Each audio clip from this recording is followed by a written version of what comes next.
Semaine 2. Relations interpersonnelles. Objectif de la semaine. Utiliser la conscience de soi acquise pour améliorer la qualité de nos interactions avec les autres membres de la communauté et au-delà. Page 13. Bravo d'avoir franchi la première étape. La semaine dernière, nous avons fait le travail courageux et parfois inconfortable de nous regarder dans le miroir. Nous avons appris à calmer le bruit intérieur pour entendre notre propre cœur et la voix de Dieu. C'était essentiel. Mais la foi chrétienne ne se vit pas sur une île déserte. Cette semaine, nous ouvrons la porte. Nous passons du « je » au « nous ».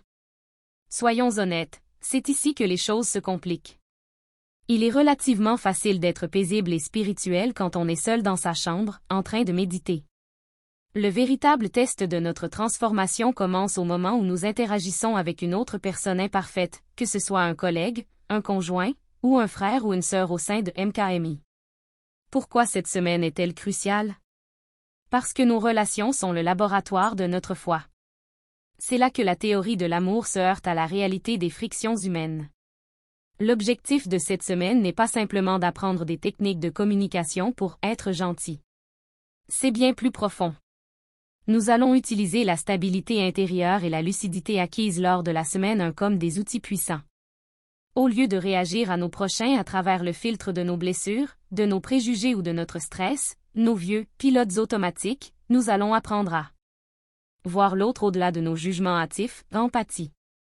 Naviguer les désaccords sans détruire le lien, résolution de conflits.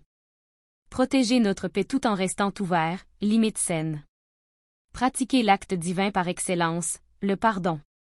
Cette semaine, nous ne cherchons pas la perfection relationnelle, mais l'authenticité et la grâce. Préparons-nous à transformer nos interactions en reflet du royaume.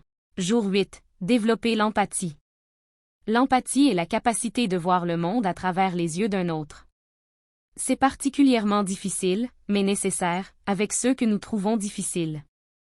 Cet exercice aide à briser les barrières du jugement et à voir l'humanité, et la souffrance potentielle, chez l'autre. Verset. Soyez bons les uns envers les autres, compatissants, vous pardonnant réciproquement, comme Dieu vous a pardonné en Christ.